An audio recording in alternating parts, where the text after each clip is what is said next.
Saudações, queridos e queridas! Está no ar mais um Hinomaru Seleção Japonesa Especial Copa da Ásia. Aqui você ouvinte ficará por dentro de tudo o que rola com o Japão no campeonato mais importante do continente asiático, a trajetória da nossa Hinomaru.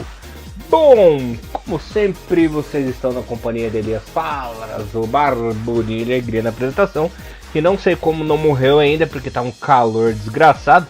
E comentários dele, Mr. Thiago Henrique Cruz. Tudo bem com você, Thiagão? Tudo certinho? Eu tô vivendo lances de Rambo 2, a missão. Que o povo tá lá no Vietnã, sabe a parte que os russos vão pro Vietnã e ficam encharcados e molhados de suor o tempo inteiro, que dá aquela agonia? Então, Thiagão, eu ando assim ultimamente, tá foda, viu, cara? Que situação. Muito bom dia, boa tarde, boa noite pra vocês todos, queridos ouvintes do Hinomaru. Boa noite, bom dia e boa tarde pra você também, querido amigo Elias. Cara, tá difícil, realmente tá muito calor. Até eu, que tô acostumado aqui com um sol quase que senegalês da cidade de São Carlos SP, também tá muito difícil também, cara. E olha, se falam que o verão ainda está por piorar, eu não quero nem ver, cara. Nunca foi tão sincero aquela frase do Yoga contra o Cavaleiro. Eu tava pensando nessa frase agora. Contra o Cavaleiro Merak, alguma coisa assim, não é o nome dele exatamente? Hagen de Merak. Isso, Hagen de Merak, exatamente. Que calor, cara. É realmente muito complicado. Meu Deus, que calor! Esse meme faz todo o sentido, cara. Nunca perde a graça, que realmente tá difícil, cara. Infelizmente que não tá tão quente assim, é o nosso hype, né, para esse campeonato da seleção japonesa, né, que é realmente os jogos estão acontecendo, mas não tá exatamente como a gente queria, né, tá a passos lerdos, né, essa evolução da nossa seleção. Elias, antes da gente discutir o assunto de hoje, gostaria de pedir uma licença para você para abrir uma grande aspas aqui nesse programa, tá?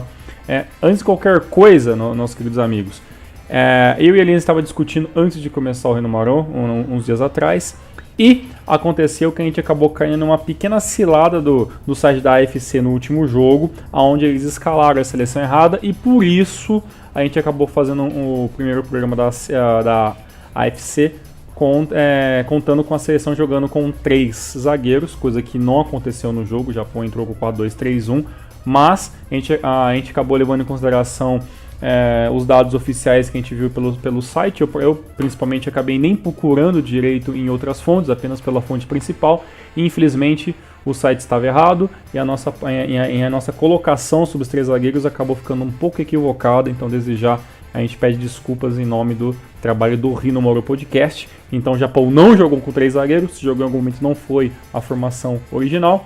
Erros acontece, o primeiro do Hinomaru, erro tão grande assim em tantos anos de programa. Então desde já a gente gostaria de fazer essa pequena aspas, tá? E vamos prestar mais atenção para que esse tipo de coisa não volte a acontecer. E como diz Elias, vida que segue, erros acontecem, meu querido amigo.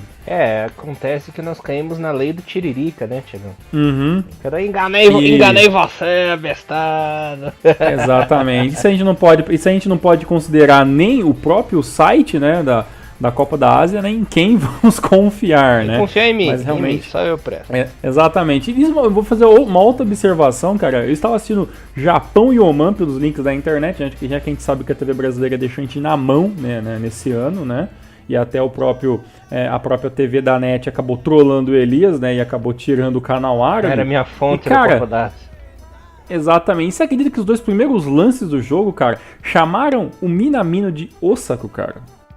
Então, Thiagão, é uma coisa meio estranha, porque o Japão é a principal seleção da Ásia, mas já houve aí uns grandes errinhos, né? Trocar jogador, trocar escalação. Se eles erram a seleção japonesa, imagina o que eles não fazem com esses times menores, rapaz. Pois é, cara, e como você falou, estranho, a gente não vai levantar aqui falsos testemunhos de nada, mas eu acho que mais que erram, cara, talvez uma certa má vontade por ser o Japão. A gente sabe que o Japão na Ásia não é visto como, né, o best time, então a galera que realmente tem um certo preconceito, um certo nariz empinado contra o Japão, não gosta da seleção, não gosta da postura da JFA. Então, assim, se há erro ou se é má vontade, não sabemos, né? Mas que realmente erraram mais uma vez, e é um erro meio que constante, né? Imagine realmente o que devem fazer com o Quirguistão, com Filipinas, com o Vietnã, o que deve ter de erro nas transmissões, né? Não deve ser pouquinho. Pois é, mas deixados os pingos dos is, vamos falar do jogo. E Elias, que joguinho, cara. Bom, Thiagão, antes da gente começar a falar desse joguinho, dessa bosta que foi essa partida, eu quero perguntar uma coisa pra você. É uma coisa que eu ando observando desde a estreia e que aconteceu de novo nessa partida. Eu não sei se eu tô pirando ou se eu tô certo, vamos ver se você concorda com essa minha observação. Você também acha que o Japão tá entrando de salto alto nessa Copa da Ásia, tá subestimando os adversários e por isso tem jogado aquém do esperado, tem rendido menos porque eles estão com o pensamento, a gente tá enfrentando esses timinhos aí, qualquer hora, qualquer lance a gente ganha, qualquer hora a gente ganha e vamos resolver isso aí fácil porque nós somos muito melhores que eles. Eu tenho observado isso principalmente na partida de estreia, e também nos lances contra o Oman tem acontecido essa pequena arrogância da seleção japonesa perante seus adversários. Toda aquela humildade e respeito que o Japão teve na Copa do Mundo acabou sumindo nesse torneio continental. Um erro muito grave, porque isso já aconteceu na Copa da Ásia de 2015, né, Thiago? E a gente viu que custou caro. Pelo jeito, os jogadores da JFA não aprenderam com os erros do passado, né? Então, não sei se você tá tendo essa mesma visão que a minha, ou eu que tô ficando louco de novo. Eu que tenho mania de perseguição, né, Thiago? Você sabe como é que eu sou. As teorias das conspiração.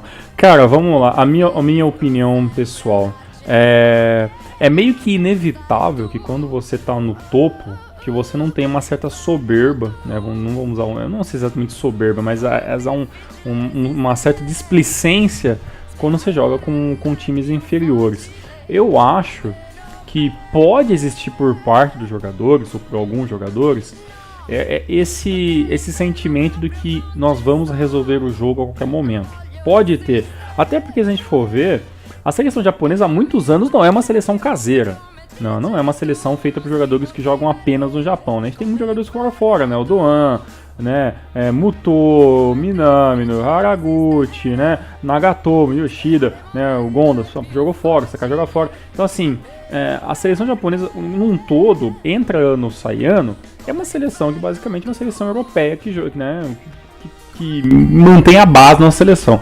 Então eu acho que é inevitável que alguns jogadores não se sintam tão motivados. Isso é um erro muito grande, mas a gente tem que levar em consideração que jogador de futebol não é exemplo pra ninguém, né?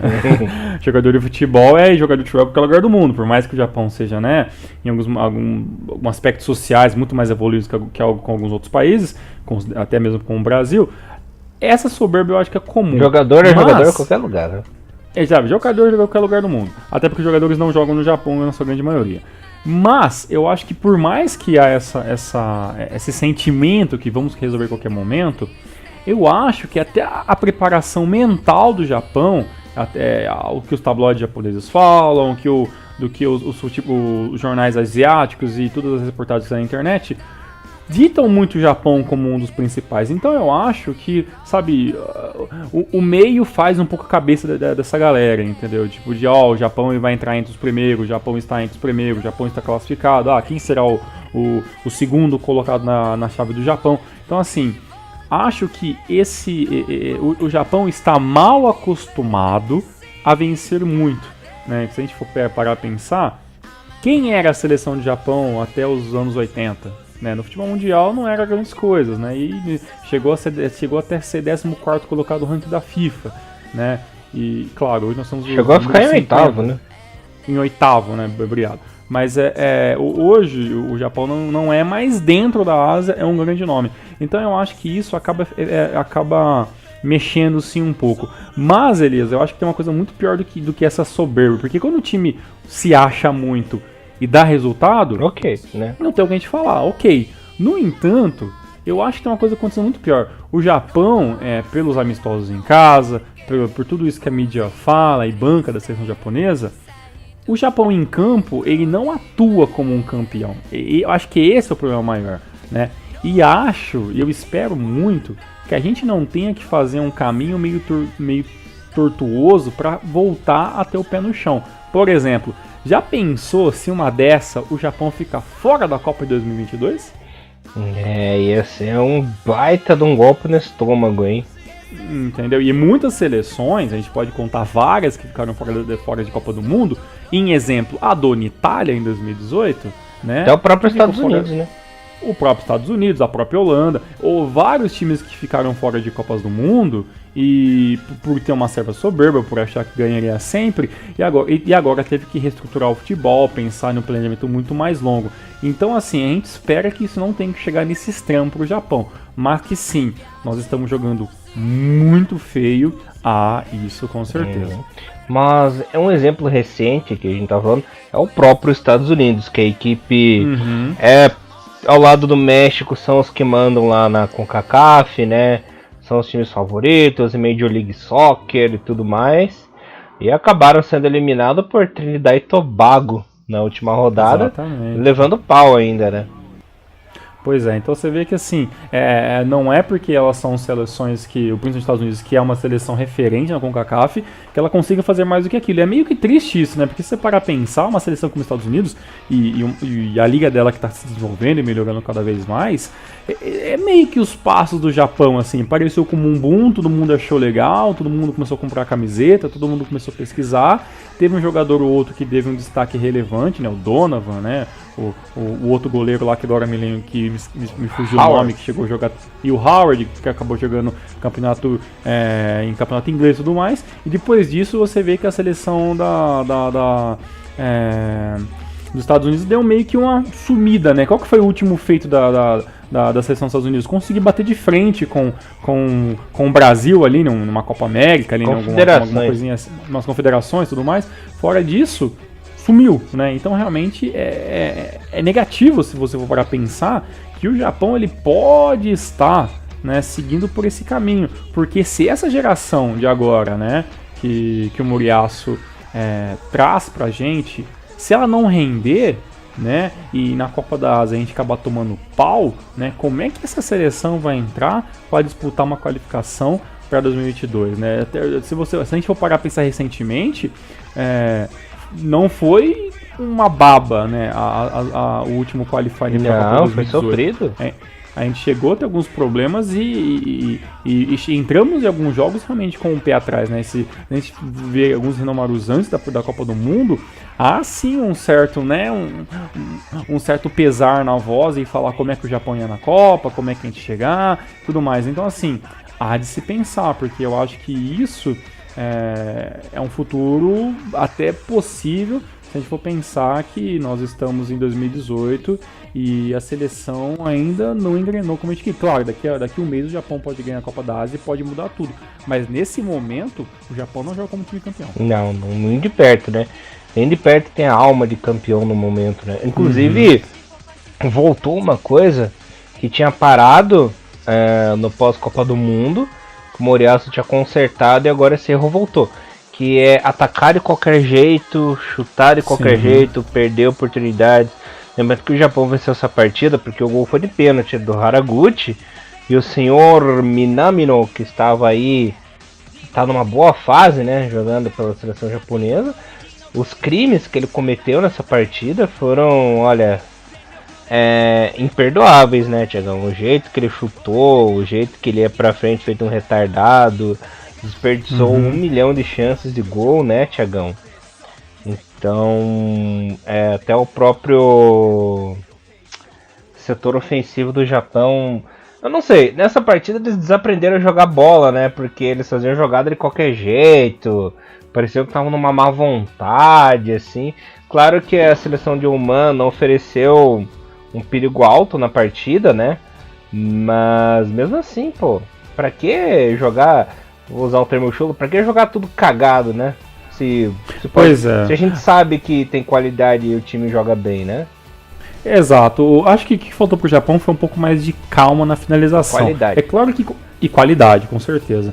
Até porque se não tiver qualidade, você depende da sorte pra bola entrar, né? E esse jogo não teve sorte. É claro que quando a gente fala, na análise desse jogo, a gente tem que levar em consideração que se tivesse o Minami no Oldon, ou que próprio Kitagawa, que pouco teve chance, tivesse acertado um ou outro chute, o Japão tinha vencido facilmente por 3-0 a seleção de Oman. Mas, por não ter acontecido, dá eu entender que o Japão jogou ruim. O Japão não jogou tão ruim a partida assim, conseguiu criar bastante coisa, conseguiu chegar com perigo, mas o problema é que o penúltimo passe sempre era muito ruim, quando o penúltimo passe é muito ruim, o último é sempre pior ainda, né? E aí, quando o Minami, que eu acho que foi o cara que mais apareceu nessa partida em questão de chance de gol, e o Haraguchi chegou uma chance ou outra, essa finalização ela saiu um pouco de qualquer jeito, né? Um chute meio mal colocado, uma posição não muito boa. Então, assim, o setor ofensivo ele criou, isso é interessante. Mas também foi uma seleção que também deu espaços para o Japão criar. E realmente, o Minami que a gente viu esse último jogo, não é o mesmo jogador que vem jogando os amistosos durante um tempo, né? Não é o novo Minami que ressurgiu da seleção depois de tantos anos fora, né? Então, eu não sei, a gente não tem como a gente ter certeza se foi realmente um dia muito ruim, né? Ou se realmente há uma certa pressão porque agora os jogos valem alguma coisa e não temos mais o fator torcida.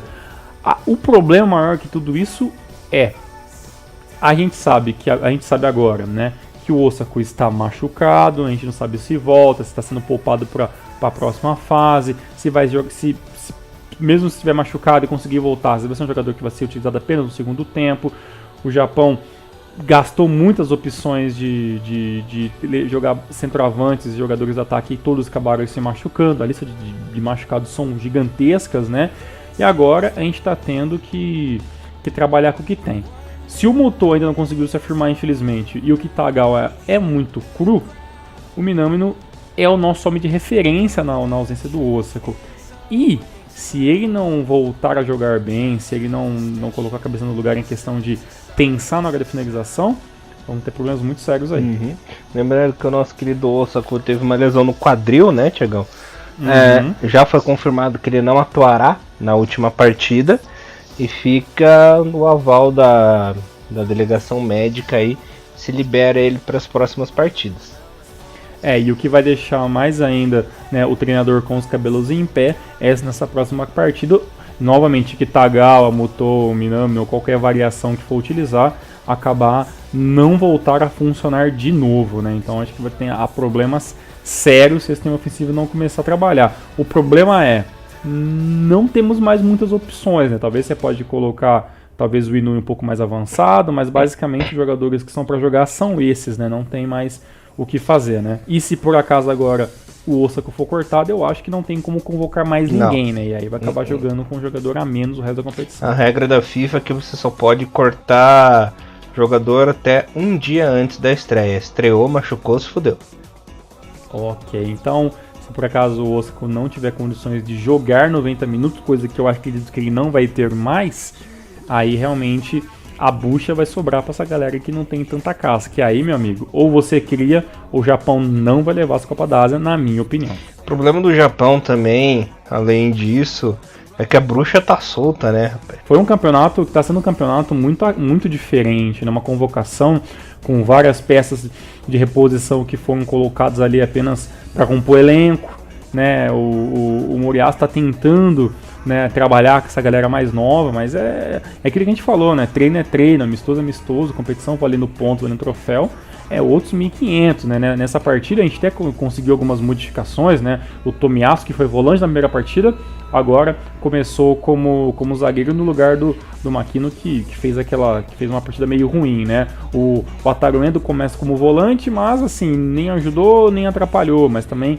não foi um destaque muito grande, né? E aí na frente ali, o que salvou um pouco mais a gente foi o Haraguchi, que na nossa opinião, né, não mudou nada. O Haraguchi fez o gol de canto e tudo mais, mas eu ainda acho que não é o jogador que a seleção pode depender muito para virar um jogo, né? Não é um jogador que tem essas características, né? E o Doan ainda é muito jovem e vai oscilar muito, né? E aí o Junya Ito acaba sendo uma peça de reposição para segundo tempo. Então assim, a gente não tem muito como mexer muito na equipe. E acredito que nessa altura do campeonato o Moriarty não vai tentar mais um ataque com dois atacantes. Eu acredito que não vai ter mudanças táticas mais do time, né? Então é assim, ou que a gente tem funciona ou não funciona, né? As estatísticas básicas do jogo, Elias, o time do Oman deu 6 chutes a gol, um apenas foi pro gol, que foi um chute até que ele acabou passando pelo goleiro tocando meio torto ali, e o nosso defensor acabou tirando perto da linha, mas não sei se exatamente seria gol.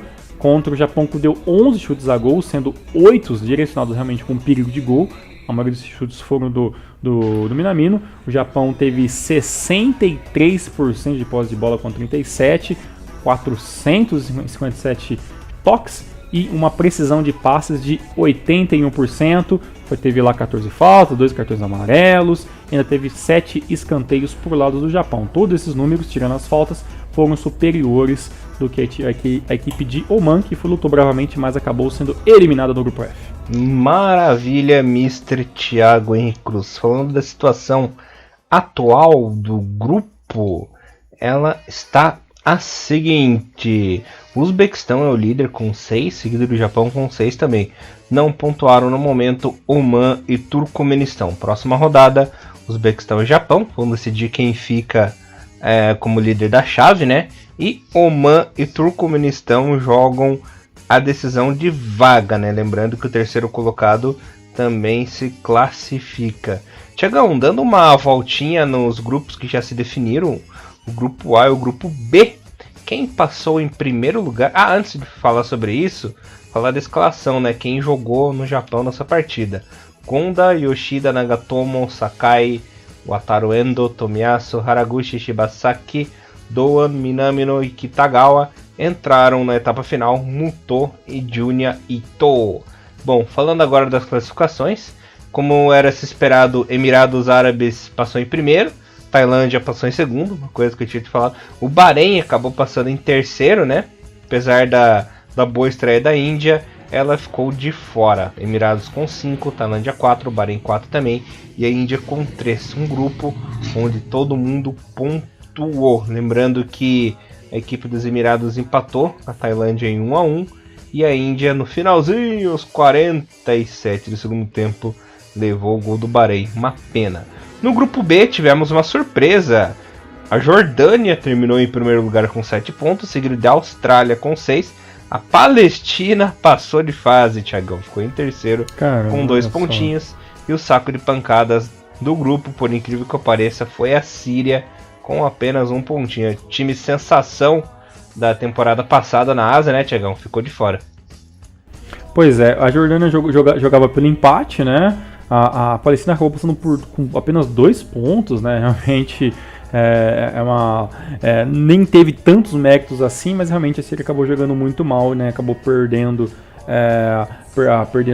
jogo, acabou perdendo 2 jogos e conseguiu empatar apenas 1.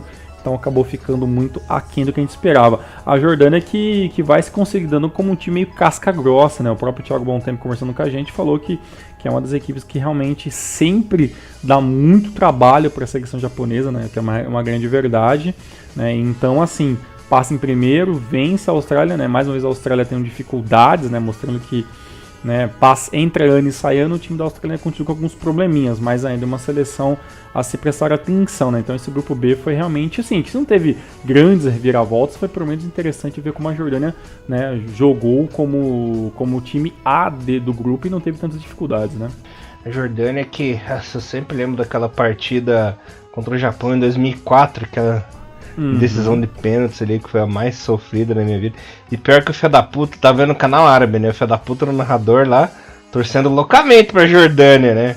Ah, sempre, né? Nossa senhora. Não há imparcialidade contra qualquer time, né, árabe contra o japonês. Né? É incrível, viu? Foi sofrido. O único jogo neutro foi a final mesmo lá, que era Japão e China. Aí o Brimo lá tava mais sossegadinho narrando. Pois é, tipo isso, mas realmente, dificilmente, acho que imparcialidade realmente, acho que só existem poucos países onde você vê o narrador realmente sendo imparcial. No Oriente Médio não existe. Não, isso lá não existe, com certeza lá não existe.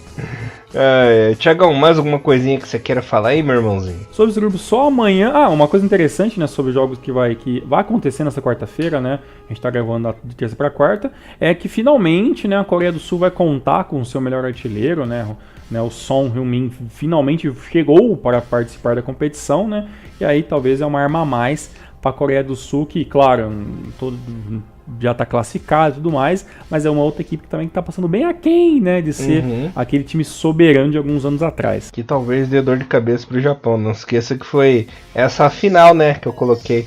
Verdade, né? Você realmente colocou como só Japão e Coreia. Uma coisa interessante sobre a chave do Japão é que o Uzbequistão joga pelo empate. Né, qualquer empate, né, vai acabar dando o Uzbequistão em primeiro e o Japão em segundo. E aí a pergunta que não quer calar, Elias, é qual o melhor caminho, né, para a seleção japonesa? Até coloquei hoje num pequeno texto lá para a página da seleção, qual os caminhos que o Japão pode fazer, né? Se o Japão ficar em primeiro, né, ele pega o Catar, a Arábia Saudita, né, na próxima, e se por acaso a seleção japonesa ficar em segundo no grupo, vai acabar pegando a Austrália, né? E aí vai fazer todo um caminho que pode ter Emirados Árabes e Coreias do Sul na semifinal. Se o Japão vencer, né? Pega a Catar, a Arábia Saudita, como eu falei, e aí pode pegar numa quarta de final a Jordânia, né? E a seleção badalada do Irã em uma futura semifinal. É claro que a gente está fazendo aqueles prognósticos de que essas equipes principais vão sempre avançando de fase.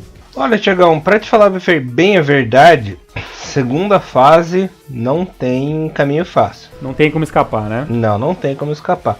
Então é até melhor você pegar logo de cara nos times mais complicadinhos para eliminar de uma vez a concorrência.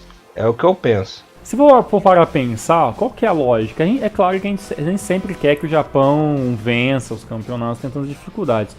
Mas, cara, pra ser um pouco sincero também, pra mim é um grande tanto faz o caminho que o Japão for pegar. É claro que eu queria que o Japão vencesse o Uzbequistão e pra ganhar um pouco talvez de autoestima, porque essa seleção que tá começando a ficar meio que remendada com jogadores que estão se machucando.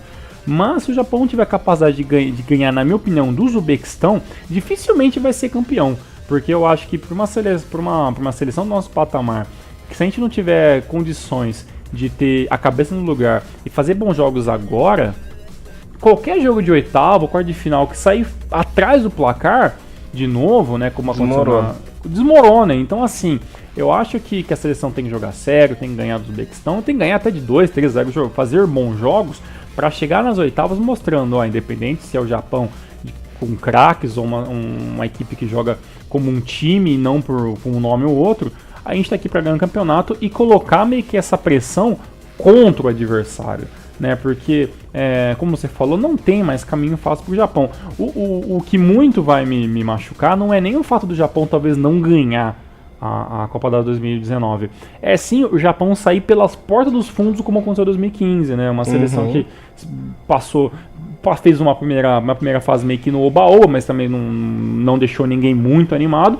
E aí quando teve o primeiro jogo valendo algo, né, que era uma eliminação, acabou não conseguindo fazer gol no primeiro tempo, acabou saindo, né, nos pênaltis. Então assim, eu realmente quero que se o Japão perder a competição, que pelo menos seja um jogo pegado, onde o Japão faça gol, onde o Japão pressione, sabe? Porque senão, cara, a gente vai voltar a fazer aqueles amistosos que não valem nada, né? Vai fazer uma Copa América de qualquer jeito, com o time bem C ou D, e aí, cara, vai ter que pensar num planejamento para começar, nas eliminatórias, para aí chegar em 2022 com força de novo, um time mais maduro. Então, sabe, se o Moriyasu não for bem na Copa da Ásia, por todo o planejamento que a JFA diz que tem, um negócio a longo prazo, que envolve até as próprias Olimpíadas, vai acabar sendo atrasado. A gente sabe que tempo, né, pode fazer muita diferença para uma equipe campeã ou não. E pior que em 2015, além de ter acontecido tudo isso, viu os dois maiores rivais na final, né? Coreia e Austrália. Então, assim, se for para pensar, depois de 2015, era para o Japão já ter parado um pouco esse oba-oba, né? Mas infelizmente sabe que principalmente a mídia japonesa, ela é um pouco ele é um pouco fanfarrona, tipo o que foi a mídia argentina uns anos atrás, sabe? Coloca a seleção muito lá no topo, sempre vai ganhar tudo, sabe? Tipo, cria uma expectativa, mas eles são os primeiros a cornetar, os primeiros a tirar o hype quando a equipe começa a não mostrar resultados, sabe? Então, muito dos culpados, não pelo desempenho da seleção, mas por deixar o torcedor com a pulga atrás da orelha, muitas vezes a própria mídia japonesa, né? Que assim, quando tá ganhando de times que não significam nada, é a melhor seleção do mundo. E aí quando empata com uma seleção que tá jogando melhor, aí os méritos nunca é da outra equipe, é o Japão que está jogando mal, sabe? Então, tipo assim, se o Japão perder na quinta-feira pro Uzbequistão, é mérito do Uzbequistão que tá jogando melhor na Copa da Ásia, sabe? Mas a gente, claro, tem condições de vencer. Agora, a gente tem que começar a jogar como campeão agora, porque se depender de uma quarta ou uma semifinal, aí realmente vai ficar difícil. Ai, vamos ver, né? Vamos esperar aí pra ver o que acontece. Pois é. Elias, pros outros grupos, você tem alguma ideia do que vai acontecer? Você acha que pode aparecer alguma coisa muito, muito fora do normal? Ou você acha que realmente quem tá ganhando não vai mexer, vai acabar sendo esses times que vão avançando? Ou você acha que pode aparecer algum... Você acha, vou até reformular a pergunta, ainda há tempo de alguém surpreender na Copa da Ásia? Não há tempo, porque, por exemplo, o grupo C, China e Coreia já estão classificados com 6 pontos, então só um jogo que vai decidir a liderança. No grupo D também, Irã e Iraque, 6 pontos. E no grupo E, Catar e Arábia, são só a troca, né? Troca de posições que vai acabar decidindo quem fica primeiro e em segundo. Ou seja, aqueles que vão passar em terceiro realmente vão acabar sendo, na teoria, presas fáceis, né, pra galera que tá jogando um pouco melhor, né? E lembrando que apenas 4 terceiros colocados classificam e os 2 piores ainda são cortados, né?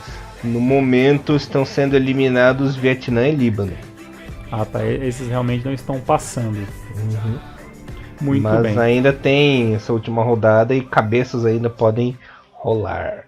Muito bom. O maior goleador da competição até agora é o Almores Ali, do Catar, com 5 gols. Né? Um jogador do Uzbequistão, que realmente o nome eu não tenho a mínima ideia como pronuncia, tem 3 gols. Eudor, alguma coisa. Shomurodov, tá? Esses são jogadores em destaque, né? E toda a mídia local que cobre a Copa da Ásia estão falando muito que esperam que Son Heung-min jogue contra a China. O restante é história e vai ficar próximo no Maru. Certo, Elias? Certo, Thiagão. Então, arrisca um placar próximo jogo? Vai ser aquele 1x0 safado de novo, hein? Aquele 1x0? Eu vou gastar um pouco de otimismo e vou falar que 2x0 Japão. Tá bom. Combinado, então. Tá certo, então. Bom, galerinha, nós voltamos mais na semana que vem com muito Hinomaru. É isso aí, galera. Esperamos que poderemos falar aí da liderança do Japão no grupo. É isso. Voltamos na semana que vem com Hinomaru, levando o melhor do futebol japonês pra vocês, galera. Valeu! Valeu, abraço. Tchau. Sayonara!